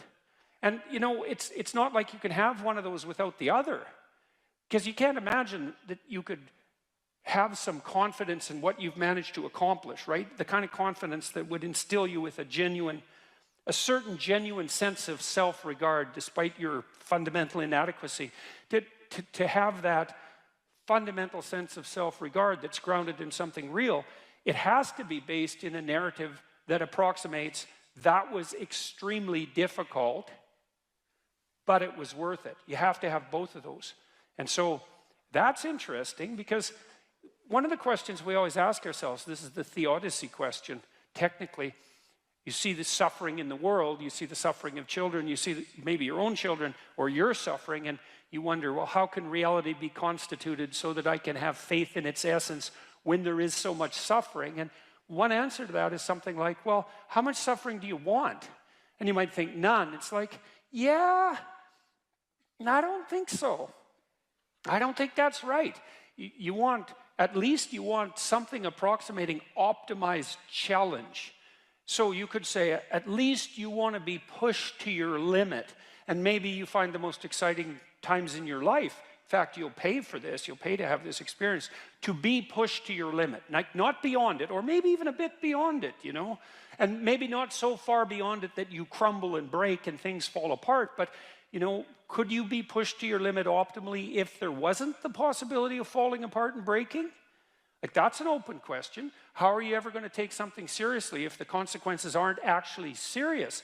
You know, and there's something delightful about dancing on the edge. That's why Hawaiians believed that surfing was sacred, you know, and it's because to surf you have to be on the edge, right? And the waves can come and take you out at any moment, but without the possibility of the waves rising to take you out, then you can't dance on the edge. And maybe that's exactly what you want to do, you know. And there's good evidence from the neuroscience literature that consciousness itself is something akin to dancing on the edge. So technically, when you're conscious, when you're awake, your brain is occupying a position between something. It's a position that's something like between chaos and order. And if your brain's maximally ordered, well, you're just bored, nothing is changing. And if you're chaotic, then it's anxiety and catastrophe. But you want to be positioned right between those two, and that's when your consciousness is optimized, you know. And when your consciousness is optimized, then you're deeply engaged in life, and everything seems alive and meaningful. And maybe that's the solution in some profound sense to the problem of suffering. It's that you optimize your interaction with chaos rather than being protected all the time from everything that could hurt you. And you kind of know this too if you have kids, because you don't want to keep your kids in an infantile state, and because when they're infants, pretty much what you do with them, say they're 6 months and younger, is you just keep them secure and safe, right? You just provide everything that you can for them. You have to do that because, well, what are they going to do? They just lay there fundamentally and squawk now and then. I mean, it's not like they're ambulatory. They can't go out and do things for themselves, and so it's up to you, and your goal is to keep them secure and safe. But once they start being able to move around, then increasingly it's sort of up to them. And if you have any sense as a parent, the psychoanalysts used to say, the good mother necessarily fails. And what did they mean by that? They meant, well, you know, if you're committed to your infant when you're a mother for the first 6 months, it's like it's all the kid, 100%, full self-sacrifice devoted towards the infant. That's the right attitude. But even by 9 months, child can crawl around quite a lot. They're developing something of an independent will. You start handing them challenges. You start handing them responsibility, and you keep them on the edge. And some of your kids are going to be able to be pushed harder than others, and part of the reason you have to develop a relationship with your kids, and your husband for that matter, is so that, you know, you can keep them dancing on the edge, on the proper edge. And that's even better than the mere provision of security. I don't know what the hell you should do with your life. I can help you figure it out, maybe. We can talk about it, but you are the person who has to decide if the things that you're aiming for, you know, get you out of bed in the morning. And then you got to specify the transformation processes and start practicing them. And you have to understand that you're going to be bad at it, but it doesn't matter, because bad's fine. Persistent is what you need to be. If you persist, with tiny improvements, if you persist, you win. It's direction that produces primary positive emotion. And so if you need positive emotion to move through life, which you do, because you can't even move without positive emotion, and also positive emotion is a good bulwark against terror and pain. If you need those things, then you need direction, you need a goal, you need a value structure. You let all that nonsense burn away. And you might say, well, I don't know what I should leave behind. And the answer to that is, that's a lie. All you have to do is ask yourself. You'll come up with a list instantly of 100 stupid things that you're doing that you know you could stop doing. Take on the consequences of error and learn from it, and then you win constantly, because even if something goes sideways, you think there's something to be derived from this. When you're in the world and something objects to you, something that matters objects to you, then in the entire unrealized world is in that thing that objects. It's all tangled up inside it. That's why it's the great dragon of chaos. It's everything that's outside of your conceptual structure. And what is that? It's everything that lurks outside of your walled city. And it's manifested itself like the snake in the garden. And the easiest thing to do is say, I'm not having anything to do with that. But the problem with that is, well, you get your C- and you don't do anything about it. Maybe you're a little bitter and more resentful, and your study habits get a little worse. So the next time you get like a D+, and then you collect a bunch of Fs, and then you stop going to school, and then you stop showering, right? Then you end up jumping off the bridge. And so that's how the dragon eats you when you don't pay attention to it. And so it's no bloody wonder that people avoid, you know. It's really no wonder that they avoid, because error messages contain within them the implicit world. Now, the upside of that is, well, they contain within them the implicit world. And the world isn't all negative. And so maybe you get your C-, and that's actually the best gift you ever got, because somebody finally took you and went, whack, you know, clue in. And so you take that apart and you think, oh, I don't know how to write. I don't know how to think. I've never read anything in my life. My study habits are abysmal, you know, like maybe I'm working at 2% efficiency, which it's like to find that out is so optimistic. I mean, if you're barely hanging in there, but you're only working at 2%, you might imagine what you could have as a life if you're working at like 50%. So the C- can be the best gift you ever had, and that's the gold that the dragon hoards. Right? That's exactly what that means. That doesn't prove that you're stupid. Now, it implies that you might be stupid, but it doesn't, right, really, it does, and that's why you don't want to look at it. Maybe it implies that you're lazy, or implies that you're ignorant, or like it implies all sorts of terrible, but you don't want to leap to that, and that's sort of the proclamation of innocence before guilt. You are the thing that is, and you're the thing that becomes, and you should put the thing that becomes at a higher place than the thing that is. That means you also have to allow yourself to shake off those things about you that you might be pathologically attached to, habits and people, for that matter, ways of thinking, all of those things. You have to allow yourself to shake those off, and that's more like a burning. That's why the phoenix is the symbol that it is, right? It's old and it deteriorates, it bursts into flame, and then it's reborn. It's like, well, do you want to be reborn? It's like, well, that's not the question. The question is, do you want to burst into flame? And the answer to that generally is no, but that's the wrong answer. The right answer is you let all that nonsense burn away. And so then you look at the micro routines. It's okay, well, I got a C- in this course. Maybe I should study for that course 15 minutes more a day for the next 3 months. And then you ask yourself, do you think you could do that? No, I'm too useless. Okay, how about 15 minutes every second day? You think you could do that? You put it in your schedule, like 15 minutes every second day in the morning. And that's, well, you think, well, what's wrong with me? Well, I'm not very good at managing my study schedule. That's not quite down here at the behavioral level, but it's pretty close, because what you can take an action. You can open up your schedule and you can say, well, I'll mark 15 minutes aside, then you can practice doing that. It's pretty low level in the hierarchy. It means, well, you're still not a horrible person, you just gotta polish up your work ethic. It's like, shut the hell up most of the time, but now and then you don't shut up because it's time to say something. You don't want to make unnecessary enemies, though. Well, you don't want to take yourself apart any more than is absolutely necessary. Develop some of the micro routines on the other side of the personality distribution. So if you're disagreeable as hell, maybe you could start learning how to do nice things for people. And that actually works, by the way. So if you take disagreeable people who are depressed and you get them doing nice things for other people, their depression tends to lift. But then by the same token, if you're agreeable, then you should practice doing some things for yourself and being more tough-minded in your negotiation. You know, you're extroverted. It's like, okay, man, learn to spend some time with yourself, right? You're low in openness. Well, try reading a book that's outside of your, you know, your sphere of interest now and then.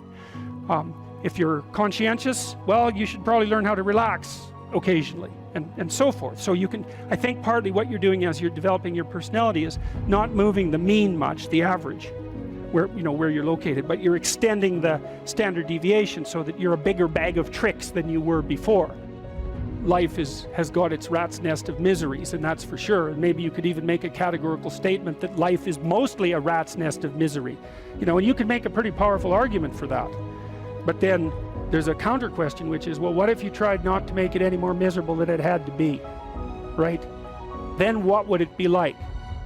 I would suspect that most of that misery would go away, because it's the unnecessary misery that really brings you down. You know, it's like, well, if someone has cancer, it's like, that sucks. But it's not like you can say, if only we had done this differently, then that wouldn't have happened. But when someone's out like torturing you in a malevolent way, or maybe you're doing the same, you can always ask yourself, well, is this really necessary? Is this just like a useless add-on to the miseries of life? That's what disheartens people. And so even in your own life, if you aren't suffering from self-imposed misery, and you're only suffering from inescapable misery, maybe you could handle that, and even maybe without becoming irredeemably corrupt. And so the goal would be, well, yeah, life is a rat's nest of miseries, and maybe it has no ultimate meaning. We could say that if we're feeling particularly pessimistic, but it still leaves one question open, which is, if you didn't do everything you could to make it worse, how good could you make it be? And the least answer is, well, it could be tragedy, but maybe not hell. Something like a general theory of meaning.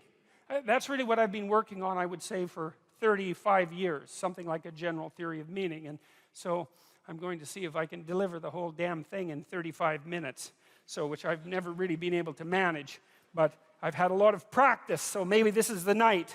So, okay, so the first thing I want to tell you about is a little bit about how you perceive things, because it's very important to know how you perceive things. And you don't perceive very much, by the way, because, well, there's a lot of the world, way more than you can possibly imagine, and there's not that much of you. And so a lot of information is coming in through a very narrow channel, and it isn't easy, given the fact that all that information exists.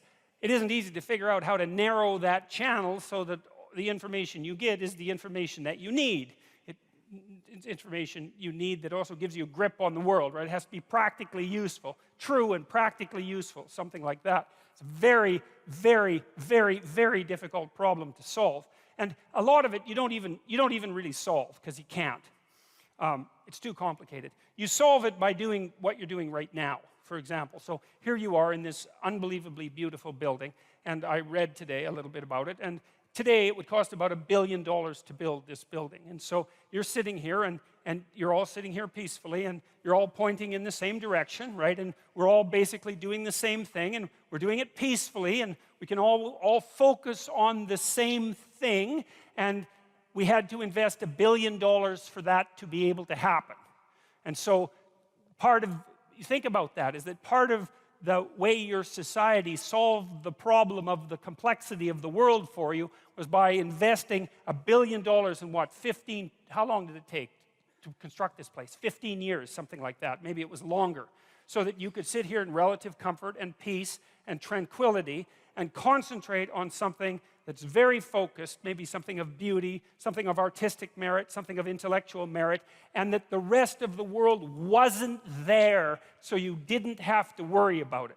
And that's not all. It's not just that you're here in this building and the chairs aren't falling apart and the floor is reliable and the electrical lights work and the sound quality is good and like all the technology is working and there's people beetling away in the background like mad constantly everywhere, making sure that those impossible things keep happening so that you don't have to be distracted. But then you're also sitting with people who are roughly like you. You know, roughly like you enough so that when they come into a venue like this, they know enough to sit down in the seats and face forward and not turn around and look at the person behind them, which would make them very nervous, right? Which would be an indication that that person isn't playing the same game as everyone else, and so God only knows what they're up to, because you just wouldn't want that, right? You wouldn't want the guy in front of you turning around and just looking at you for the next 90 minutes. And, well, it's worth thinking about why. Like, well, what are you thinking about? You're going to be sitting there looking like this. Your eyes are going to be darting around, and maybe you're going to be nudging someone and, pointing at this person because maybe they have some idea of what this person is up to, because you don't. And the problem is, if you don't know what that person is up to, then they could be up to anything. And anything is a lot of things to be up to. And you don't want people to be up to anything. You want them to be up to the one or two things they're supposed to be up to while they're with you in this narrow place that you occupy, right? And that's sort of the hallmark of a civilized and socialized person, is when we interact under 90% of conditions, 99% of conditions, you show me your persona. It's just a very narrow slice of yourself, and I show you mine at the bank, say, or at the grocery store, or when we pass each other casually in the street. We nod and say hi, and you nod and say hi, or we just walk by peacefully, and like we're seething with complexity, and we don't let any of that out. And the reason for that is we don't want anybody else to let any of it out either. Right? So we keep ourselves simplified, and we build our architecture for that. And so, you come into a building like this, and the building tells you what to do. The chairs are all aligned. The chairs say, sit on me, right? The chairs are all facing the same way in kind of a semicircle, and they say, face the stage. And there's a stage. And so you come in here and all the perceptual problems are solved. And so there's all this technology and there's all this expense, and then there's the shared culture that enables you to know that this is something like a theatrical experience. And so what you do at a theatrical experience is come together as a group and remain silent but attentive, participating in that manner, and watch and listen to the main performance. And you all know that. It's part of the shared culture. And so that shared culture is also enabling you to perceive what you're perceiving right now as a protective mechanism. And that's part of a broader shared sense of civilization, and it's dependent on a shared government. And then there's other forms of protection, the sun isn't shining on us too brutally because we have a roof, and we're not in danger of warfare because you have borders, and you have an armed forces, and you have policemen, and it's like, Christ, there's just things going on around you like mad to ensure that you can sit here so peacefully and so much as if the world isn't a complex place for an hour and a half and do something this focused. And so that's partly how you solve the perceptual problem. You don't see the world that much. You screen a lot of it out. Now, there's a good illustration of this. A psychologist named Dan Simon did this famous experiment, which he called Gorillas in Our Midst. And some of you know about it, but I'm going to go over it because it's such a fun experiment to talk about, because it's so ridiculous and so illuminating, and because it's so relevant to what I want to continue talking to you about. So here's the deal. You go into Dan Simon's lab. He was at Harvard 20 years ago when he did this, and he was interested in this phenomena called change blindness. You see those kids' books sometimes where there's picture 1 and picture 2, and you're supposed to look at picture 1 and then look at picture 2 and see what's changed. It's actually hard.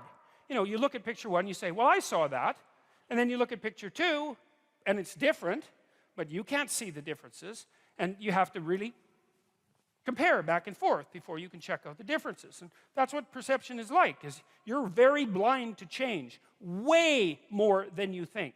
And way more than anybody thought before Simon did his experiments. And so he did this crazy experiment. So here's the setup. Video camera set up in front of a elevator bank, right? And so the camera would be here, the elevator bank would be about here, so it's pretty close-up shot. There's 6 people participating, 3 of them dressed in black, 3 of them dressed in white. The white team has a basketball, the black team has a basketball. They fill the whole screen, so it's not like they're way over in the corner this high and you can barely see them. They fill up the whole screen. You can detect their facial figures. It's close shot. You see their whole body, but it's clear. There's no tricks in it. And you sit there and you're the experimental subject, and the psychologist or his assistant says, okay, here's your task.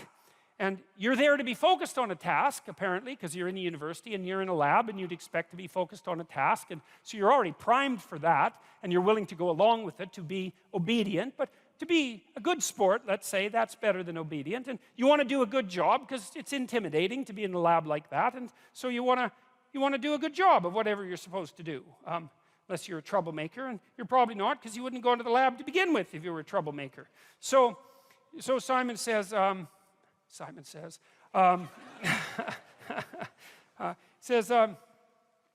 the number of times, like the white team is going to throw a basketball back and forth, a variety of ways, 3 minutes. Just count how many times they manage it, and they're going to bounce it and throw it directly and all that. And so the black team and the white team start to mill around on the video, and they're tossing the basketball back and forth, and you're watching the basketball very intently with the central part of your vision. Now, the central part of your vision is very high resolution, and you can tell this. It's pretty easy. I'll show you. I don't know. Now, this probably won't work because I think the theater is too big to do it. But we could try it, I guess. So look at my finger, all right? But pay attention to my face. Now, that's hard because usually when you pay attention to something, you look right at it. But I don't want you to do that. I want you to pay attention to my finger and look at my face. And what should happen, except perhaps for those of you who are quite a distance at the back, is that you'll notice that you actually can't see my facial features. So, for example, if I look at even somebody in the 3rd row, if I look directly at you, I can see your facial features fine. I can tell you have glasses. I can't tell if you're male or female. I can't distinguish you from the chair, and it has nothing to do with you. Right. But you don't have to move very far away from central vision before it becomes extremely low resolution. And so that's how your visual system is set up. High resolution in the middle, low resolution as you move towards the periphery, until like out here, I actually can't tell how many, I know how many fingers I have. Well, 5 if you include the thumb, but I can't see them. If I move them, I can see them better. Because that's one of the ways your visual system overcomes its limitations, is that it's better at seeing movement than things that are stable. And that's because, well, if you're watching something and something suddenly moves, off to the right, it might be a good idea for you to shift your attention just to see what it is. And so that's a trick your visual system uses. But mostly it's foveal vision, and it's a very, very small part of your visual field, and it's extremely heavily neurologically innervated in the visual cortex. A lot of cells are devoted to that tiny area in the middle of your vision to make it as high resolution as possible. And it might be nice. Eagles have 2 fovea, by the way. They can see better than human beings. Their eyes, bald eagles, their eyes are as big as human beings, and they can see better than we can. They're the only animals that can do that. They have 2 fovea.